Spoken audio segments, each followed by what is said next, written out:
Namaste, and welcome to our continuing series on the synthesis of yoga with our beloved Ranga. We are in the yoga of divine works. The chapter is the sacrifice and the Lord of the sacrifice, beginning with the line, "For it is behind the mystery of the presence of personality."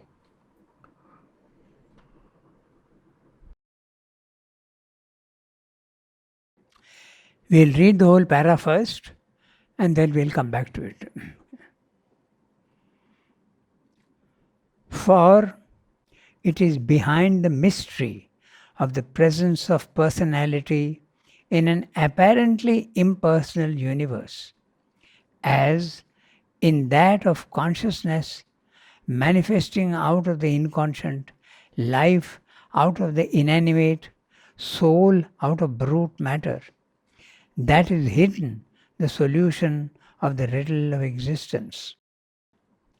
Here again is another dynamic duality, more pervading than appears at first view and deeply necessary to the play of this slowly self-revealing power. It is possible for the seeker in his spiritual experience, standing at one pole of the duality, to follow mind in seeing a fundamental impersonality everywhere. The evolving soul in the material world begins from a vast impersonal inconscience in which our inner sight yet perceives the presence of a veiled infinite spirit. It proceeds with the emergence of a precarious consciousness and personality that even at their fullest have the look of an episode, but an episode that repeats itself in a constant series. It arises through experience of life out of mind into an infinite, impersonal, and absolute superconscious in which personality, mind consciousness, life consciousness seem all to disappear by liberating annihilation, nirvana. At a lower pitch, he still experiences this fundamental impersonality as an immense liberating force everywhere. It releases his knowledge from the narrowness of personal mind, his will from the clutch of personal desire, his heart from the bondage of petty mutable emotions, his life from its petty personal groove, his soul from ego, and it allows them to embrace calm, equality, wideness, universality, infinity. A yoga of works would seem to require personality as its mainstay, almost its source, but here too the impersonal is found to be the most direct liberating force. It is through a wide egoless impersonality that one can become a free worker and a divine creator. It is not surprising that the overwhelming power of this experience from the impersonal pole of the duality should have moved the sages to declare this to be the one way and an impersonal superconscience to be the sole truth of the eternal. So, he is discussing here the another duality. He has discussed many dualities. So, here he is discussing the personal and the impersonal. Okay, so before we go into each sentence, I will briefly tell you what he has said in the previous para so that we get the sense of continuity. In this previous para, he has described the feminine aspect and the masculine aspect, Chit and Shakti, Purusha and Prakriti. He has discussed that. And in the planes of consciousness, spiritual planes of consciousness, I like to make it very simple, so for understanding's sake. level 1 is where there is matter, there is life, and there is mind, which is our experience of the physical world, our body, mind, life. Level 2 is the spiritual planes of consciousness, and instead of those view, there are 4 planes. You can divide into any number, but he divides into 4. Higher mind, illumined mind, intuitive mind, and overmind. This is level 2. And here usually you have liberation. You experience the impersonality of the divine. You also can see the physical world as unreal. It's the experience of Mayavada as well as Nirvana, the Buddhistic theory. But there is a third level where all these contradictions get absolutely harmonized. And that's the supermind, which we will call level 3. There is even a level 4 beyond the supermind, but that very few people have gone, so that is not normally spoken of. It is spoken of as a deep sleep. So that's the 4th level, the Turiya, the 4th one. So that nobody has, if you go there, the connection with the physical world is cut and you don't come back into your body to tell people what you have experienced. That was the experience of Mother with Dayon. Yes. That she was concerned that he would cut. It was slightly different there. She didn't go to the 4th level, but he tried to cut the silver cord. Because she had the power of the word. Of the life. He wanted the secret of life, immortal life. Oh. And she was supposed to go into a trance and go on describing what she is going to. So he wanted to possess that, but she wouldn't tell him. So he got angry and he wanted to cut the cord. In fact, he did. But because she is divine, she was able to come back into her body. But if the cord is cut, you can't come back. That was her power. And when she came here, she gave the secret of life, which he wanted, to Sri Aurobindo. She told him. So, in the previous para, he is describing the Ishvara Shakti consciousness. The duality, there are many dualities. There is the duality of, in this level 2, there is a duality of Purusha and Prakriti. Purusha is consciousness and Prakriti seems to be mechanical force. So you see it here. In this world, you see only mechanical force. So that's the first duality. The second duality is the Ishvara Shakti. The first duality is only liberative. It liberates the soul from the clutch of body-mind life. It goes up, it feels itself to be free. It knows itself and is static. It has no power usually to change anything in the lower world. It just watches. That's why it's called the witness self. It's just watching. No power, no interest also in doing. It is detached. Does it see the world as illusory, or can it see the lower world as it is?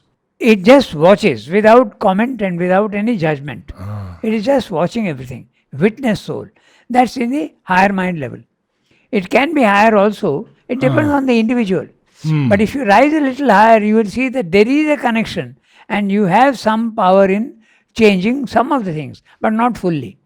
You can you can purify your mind, you can purify your heart also by going a little higher up, the vital, but the body continues to remain imperfect.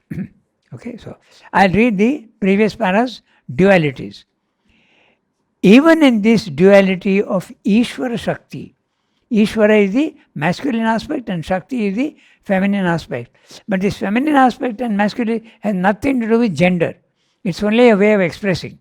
Okay? It's a nomenclature if you want. Nothing but a definition. So, there is no gender there. There is the possibility of separateness between the two. On the one side, one may see the Lord, the Master, personal aspect. Okay? You see the Lord with a form.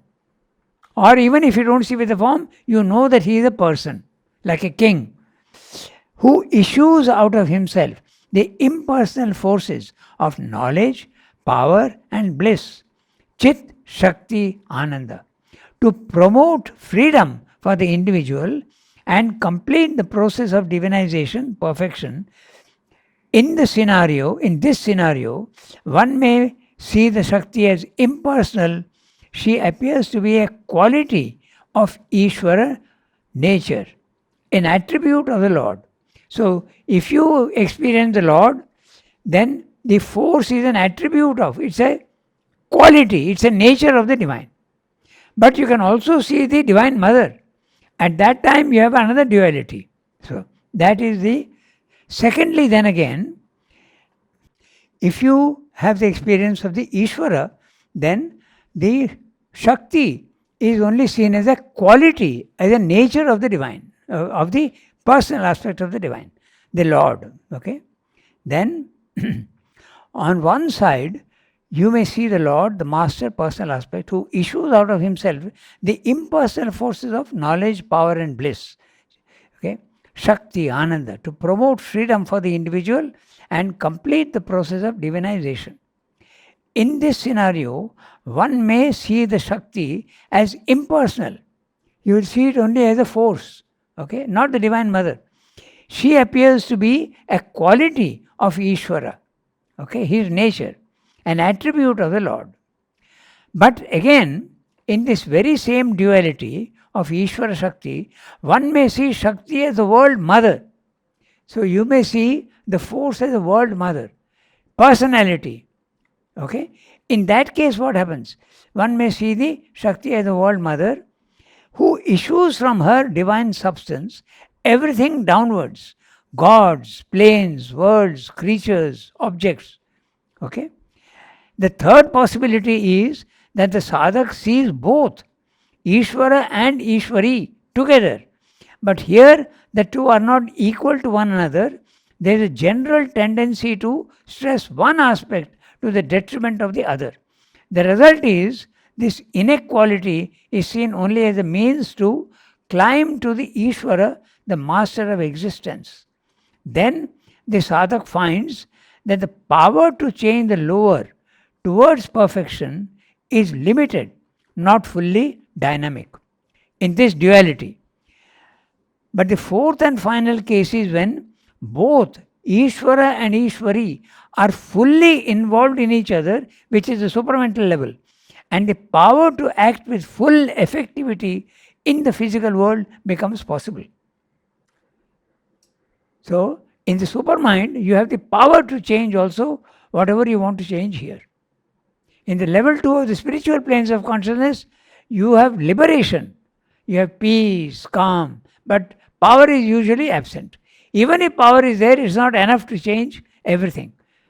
But at the third stage, they are united totally. Yes, they are Not completely an one. aspect of the personal No, divine. they are not aspects. They are one and the same. Okay? So that's what he's saying. The overmind multiplicity, with its warring ideas, now becomes the supramental. Complementary ideas and not contraries. So all this is up to the level 2. Higher mind, elemental mind, intuitive mind, overmind. But as soon as you go to supermind, all these duality ceases. There is complete harmony.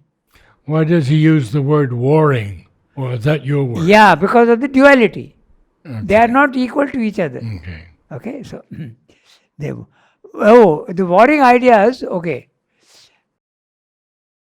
Take philosophy. Okay, there are different philosophies. Somebody says there is only the divine impersonality. Somebody says no, there is a personality. So these are all the warring ideas. Then you have also in the political field, monarchy is the best. No, democracy is the best. No, aristocracy is the best. So all these ideas are there. No, collective life is better. No, individual freedom is better. Capitalism, communism, these are all the ideas that are there warring with each other Yes. at the Yes. overmind level. As soon as you go to the higher mind, the supermind, Supermind. no more wars, perfect harmony. They are all complementary aspects of each other. That's what we use by the word warring. Okay, so it is in this last harmonizing consciousness of Ishvara and Ishvari that lies the supreme secret of an all existence. It is here that level 2 of the spiritual planes crosses over to level 3 of the supramental gnosis.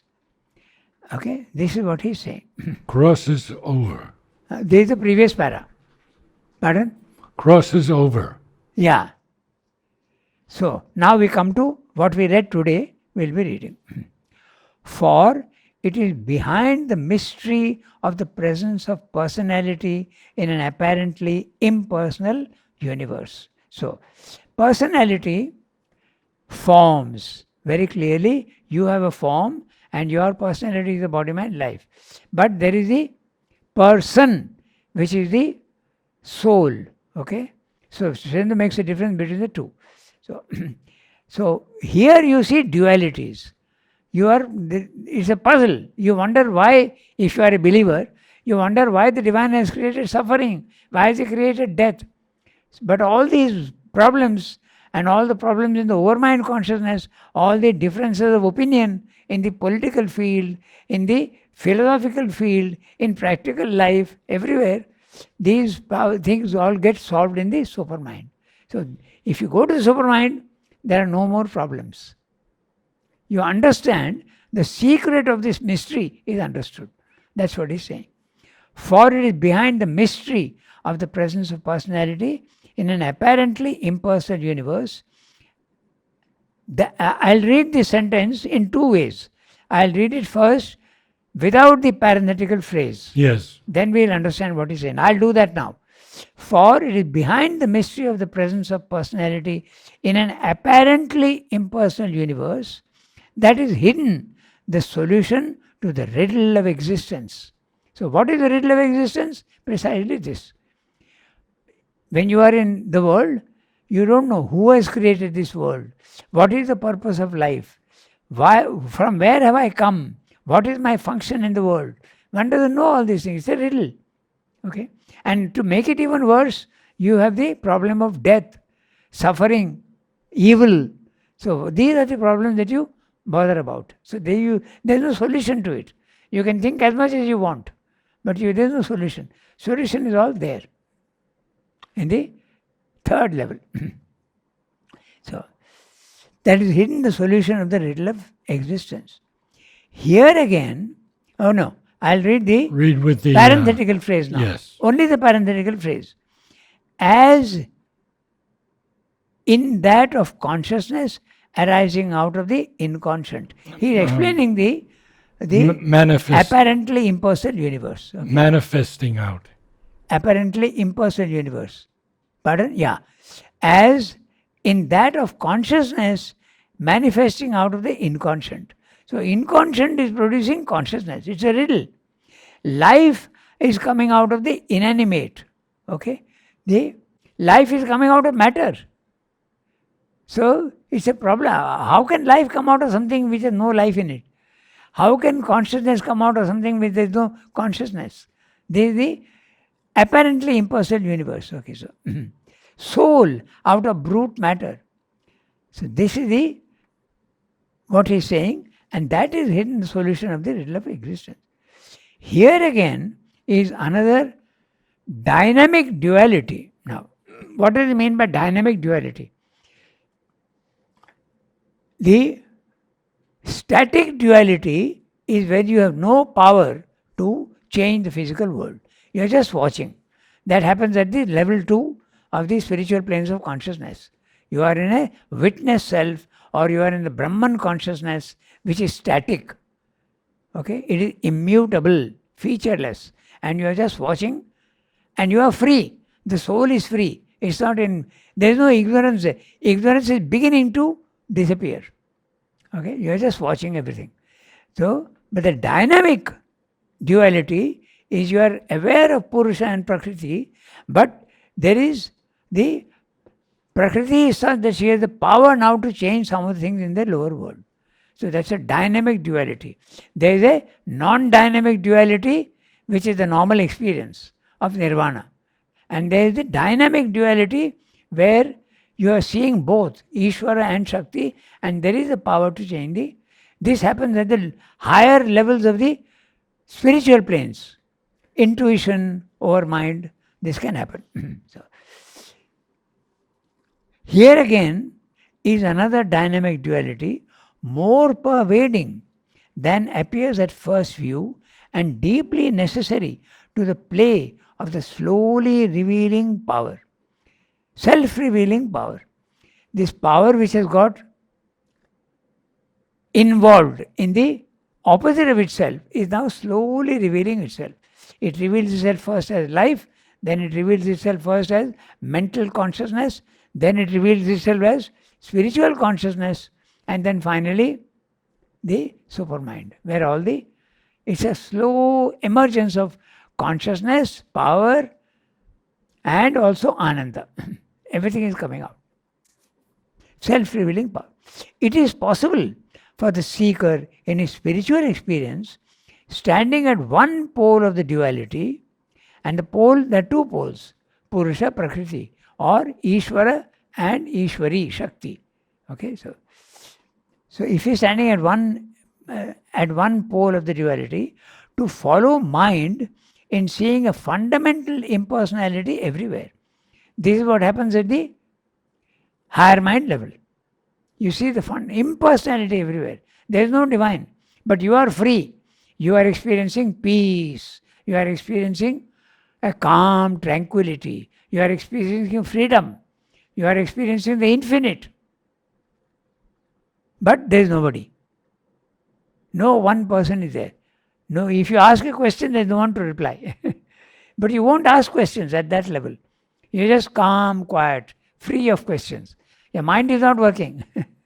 Okay, so it's in following a fundamental impersonality everywhere. The evolving soul in the material world begins from a vast impersonal inconscience, in which our inner sight yet perceives the presence of a veiled infinite spirit. So, inner sight, if you are in a spiritual consciousness, even in the inconscience, you will see a veiled infinite spirit. We can't, because we have not developed the inner sight. How does the inner sight come? By yoga. You can develop it. So, yet perceives the presence of a veiled infinite spirit. It proceeds with the emergence of a precarious consciousness and personality that even at its fullest have the look of an episode. So, precarious consciousness is the first signs of life. The unicellular creatures, the microbes, the viruses, they are the precarious. It is there now, it dies easily. Okay? Even a butterfly lives only for 1 week. Moths and all that, it's a precarious life. Consciousness and personality. Personality, now there is a form. There is a form that even at the fullest have the look of an episode. So, that means it is born and dies. It's an episode, an event. Transience. In other words, he is saying transience, look of an episode.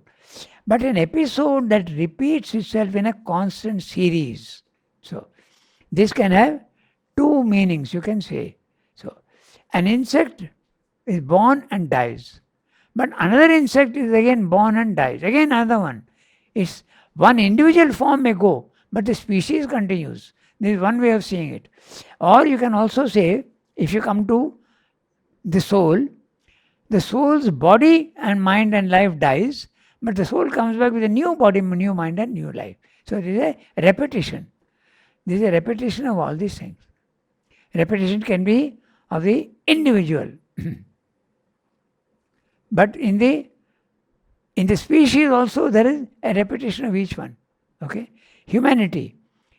I may die, but you are born. Somebody else is born. Mm-hmm. Okay, so an episode that repeats itself in a constant series.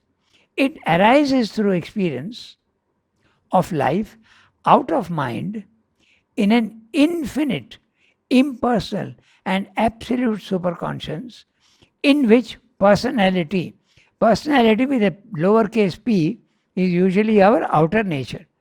Mind consciousness, life consciousness seem all to disappear by liberating annihilation, nirvana. So, he is describing the coming from a manifestation of the veiled power in the inconscient is coming out in life, precarious, Then it comes out of mind and enters into the spiritual planes of consciousness.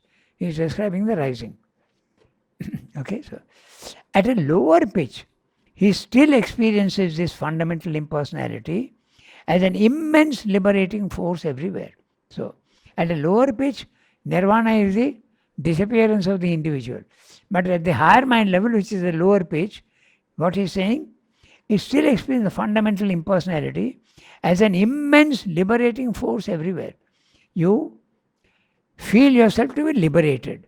The liberation is the rising of the soul out of the body mind life into the spiritual planes of consciousness. You're free. You're no more clamped down. Okay, so that's the liberation. It releases his knowledge. So he's describing the liberation now. It releases his knowledge from the narrowness of personal mind. Personal mind, our mind, which is limited, okay, with the brain. It releases his knowledge from the narrowness of personal mind, his will from the clutch of personal desire. The vital has all personal desires, but now the vital also is released without desires, his heart from the bondage of petty mutable emotions. He is making a difference between the higher vital and the lower vital. The higher vital is the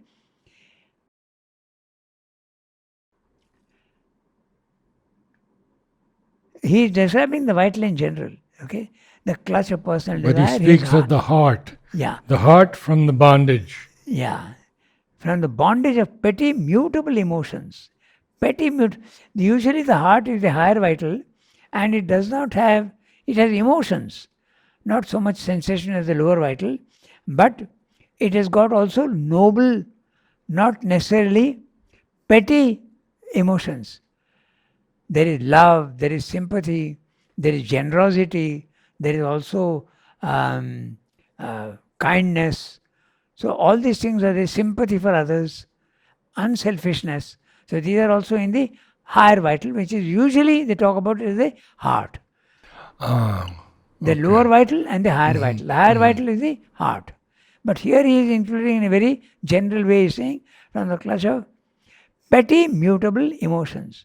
His life from its petty personal groove.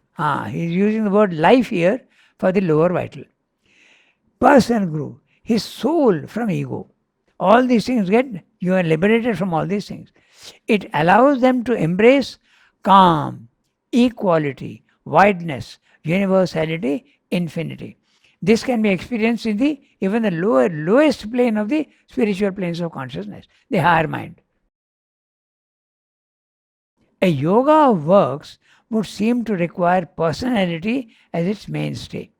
Because karma yoga of works is karma yoga. Karma yoga is all your work, whatever you are doing. Not only whatever you are doing, but whatever you are thinking, whatever you are emoting, whether you are eating, sleeping or working, everything is for the Lord and not for yourself. Okay, this is the karma yoga. But to whom are you giving? You can't give to an impersonal, you need to give to a person. And that person depends upon you. You choose Christ or Buddha or Mother or Srimad or whatever you want. Okay, so it requires, that's what Srimad is saying. A yoga of works would seem to require personality as its mainstay. Note the personality with a P cap. Okay, so it is now a divine personality. So, as its mainstay, almost its source. But here too, the impersonal is found to be the most direct liberating force. It is through a wide, egoless impersonality that one can become a free worker and a divine creator. So Karma Yoga leads to also the impersonality. You are not seeing personality anywhere, but you are free. The soul is free, egoless, not subject to body, mind, life. Okay, so divine creator. You can become a divine creator, a free worker and a divine creator. The creator is possible only when you are at the supramental level, almost at the supramental level. So, it is not surprising that the overwhelming power of this experience from the impersonal pole of the duality should have moved the sages to declare this to be the one way and an impersonal superconscience to be the sole truth of the eternal. This is the Islamic idea also, that the divine is formless, impersonal. There is no person. Okay? So Swami is saying it is so powerful in experience and so common in experience of impersonality that they say that that's the only truth. Swami, of course, doesn't agree. He's saying it is understandable. No? He's saying, not surprising that the overwhelming power of this experience from the impersonal pole of the duality should have moved sages to declare this to be the one way and an impersonal superconscience to be the sole truth of the eternal, which it is not. You can also experience the personal aspect of the divine. So, but still, to the seeker standing at the opposite pole of the duality, another line of experience appears which justifies an intuition deeply seated behind the heart and in our very life force, that personality, like consciousness, life, soul, is not a brief-lived stranger in an impersonal eternity, but contains the very meaning of existence. This fine flower of the cosmic energy carries in it a forecast of the aim and a hint of the very motive of the universal labor. As an occult vision opens in him, he becomes aware of worlds behind, in which consciousness and personality hold an enormous place and assume a premier value. Even here in the material world, to this occult vision, even here in the material world, to this occult vision, the inconscience of matter fills with a secret pervading consciousness. Its inanimation harbors a vibrant life. Its mechanism is the device of an indwelling intelligence. God and soul are everywhere. Above, above all stands an infinite conscious being who is variously self-expressed in all these worlds. Impersonality is only a first means of that expression.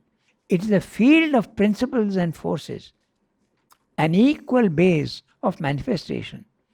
But these forces express themselves through beings, have conscious spirits at their head, and are the emanation of a one conscious being who is their source. A multiple innumerable personality expressing that one is the very sense and central aim of the manifestation. And if now personality seems to be narrow, fragmentary, restrictive, it's only because it has not opened to its source or flowered into its own divine truth and fullness, packing itself with the universal and the infinite. Thus, world creation is no more an illusion, a fortuitous mechanism, a play that need not have happened, a flux without consequence. It's an intimate dynamism of the conscious and living eternal. He's telling you in the beginning that everything seems to be impersonal. Matter is impersonal, life is impersonal, and throwing up small, small personalities. But now, if you have your inner sight opens, you see something else altogether. That's what he's explaining. So, you see the divine presence everywhere. Okay, so we can go through each line. Okay, so first he spoke of the one aspect of the duality. Now he is talking of the impersonal. The previous paragraph was the impersonal pole. Now he is talking of the personal pole. Okay, the personal aspect. But still, to the seeker, standing at the opposite pole of the duality, another line of experience appears which justifies an intuition deeply seated behind the heart and in our very life force, that personality, like consciousness, life, soul, is not a brief-lived stranger in an impersonal eternity. Okay, so all these things are, there is a personality, there is, and this is something very interesting. The wind is impersonal, but there is a wind god representing it. The sea is impersonal, but there is a god representing. All these gods, which are personalities, they live in the overmind plane of consciousness. To every impersonal thing here, there is a corresponding personality. Every virtue which seems to be impersonal, generosity, it can express itself through individuals, but generosity is impersonal. But there is a God representing generosity. Mother had a drama once, the virtues. She had a drama. It was staged for the 1st December. Okay, you remember? You were not there. It was very, very. I think it was 60 or 70 years away. Okay, in the beginning, right in the beginning, and all the children were the gods. So all the gods are coming, and there is one god who is unknown. And last, so each one is asking, "Who are you? Who are you? Who are you?" And finally, this god says, nobody knows this god who has come in. Okay, this is mother's drama. And she says, when she asks who you are, she says, I am gratitude. A very rare virtue. So, to all these virtues which are impersonal, there is a person always, there is a God representing all these. That's what the basic thing, what he's saying here in this para. Okay, so. But still, to the seeker standing, that we read that, okay. This fine flower of the cosmic energy carries in it a forecast of the aim and a hint of the very motive of the universal labor. As an occult vision opens in him, there you are, okay? So, you have to go for the occult vision, you have to go up to the level 2, the spiritual plane of consciousness. As an occult vision opens in him, he becomes aware of worlds behind, in which consciousness and personality hold an enormous place and assume a premier value. Now, consciousness, when you think of consciousness, you think of somebody who is conscious. So it's an attribute of a being, a person. Okay, so that's why he's saying the aware of worlds behind, in which consciousness and personality hold an enormous place and assume a premier value.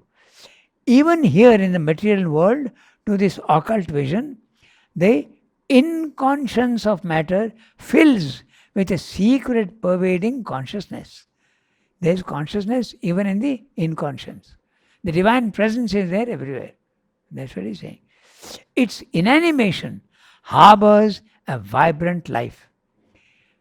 There is no life in the inconscience, but it harbors, it is there, you can see. If your occult vision opens up, its inanimation harbors a vibrant life. Its mechanism is the device of an indwelling intelligence. So, this last phrase is, in the physical world, you see mechanical movement everywhere. The river is flowing, it's a mechanism. There is nothing, it's mechanical. The wind is blowing, the sunlight is coming, it's all mechanical. But even in this mechanical action, he's saying, okay, the device of an indwelling intelligence. But if there is a river god, why is it inactive? Pardon? If there is a river god, why is it? It's hidden. You don't see it. Hidden. That's why. It's hidden. Okay. But now if your occult vision opens, you can see it. That's what he's saying. Mm-hmm. So, an indwelling intelligence. This mechanism in the physical world, there is an indwelling intelligence everywhere.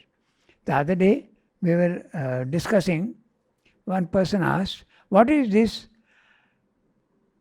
indwelling intelligence? So, in other words, he's saying that there is a consciousness everywhere, even where it seems to be not there.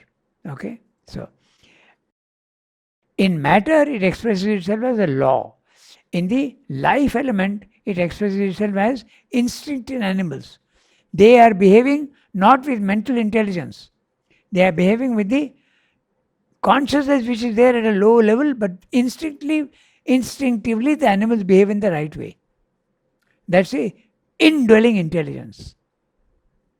It is intuition which comes in and takes the form of an instinct.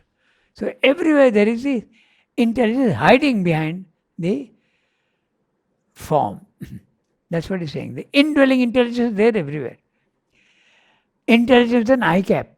He is meaning consciousness has always got a purpose. Okay, so this itself we can discuss for 1 hour. Okay, indwelling intelligence, what it is.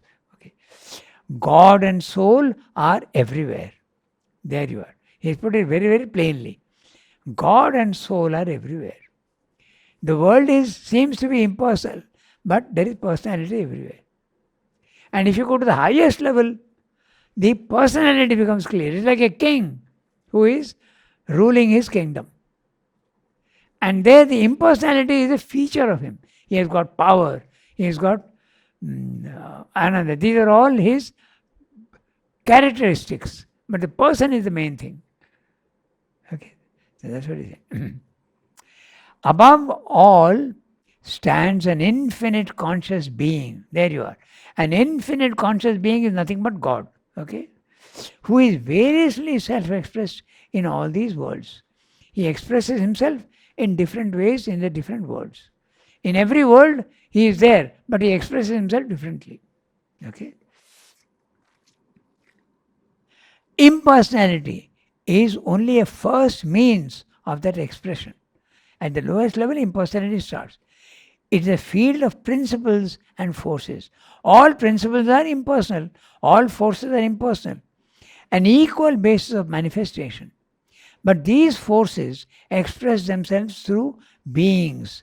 There you are. So this is exactly what he means. This force expresses themselves through beings. So the wind is a force. There is a wind god. Water is a force, the movement of water. There is a water god. These are actual gods. They don't live there, these words. Okay, so look at this. A very statement which is not a very vague statement, but these forces, what are these forces? As I said, wind, okay, the storm, even storms are forces, the sunlight, express themselves through beings. There are gods who behave, who represent these forces, have conscious spirits at their head, and are the emanation of one conscious being who is their source. So, there is a god of wealth, there is a god of intelligence, there is a god of everything. Generosity, all the virtues have got gods. Okay. A multiple innumerable personality expressing that one is the very sense and central aim of the manifestation. And if now personality seems to be narrow, fragmentary, restrictive, it's only because it has not opened to its source of or flowered into its own divine truth. So, this is what he's saying. Our personality is a body-mind life. It is very narrow, restricted. Okay, it is not opened out yet. It can open out. That's what he's saying. Not flowered to its own divine truth and fullness, packing itself with the universal and the infinite. Thus, world creation is no more an illusion, which you experience when you go to the. It's not an illusion anymore. First you see it as real when in the physical world. Everything is real. You go to the spiritual plane of consciousness, everything is unreal. You go even higher up, everything is real again in a different way. Not in the way you were seeing, but now it's real. There is God, you can see God everywhere. So the fortuitous mechanism. Thus the world creation is no more an illusion. It is not a fortuitous mechanism. It is not a play that need not have happened. Because there are many people who say that. In Western philosophy also, when you experience the physical world as an illusion, you think it's a madhouse. Why was this created at all? What is the purpose of creating an illusion? So there is a mystery. But that mystery will be solved if you go to the next higher level. Okay, so that's why he's saying a play that need not have happened Yeah. is a mistake. So this also some people do say that when you experience that. Okay, so a flux without consequence. This is what the materialist says. The world is just a flux. Everything is chance mutation of cells and mutation of things. There is no consequence. It is an intimate dynamism of the conscious and living eternal. It is not all these things. It is an intimate dynamism of the conscious and living eternal. There is a purpose to life. That's what he's saying. The language is a little complex, but he's saying that there is God everywhere. It may seem very impersonal, but there is the personal aspect of God is there everywhere. The light is everywhere. And because there is light, God is everywhere. Yes. Yes. Beautiful. Thank you, Okay, Ranga. we stop here today.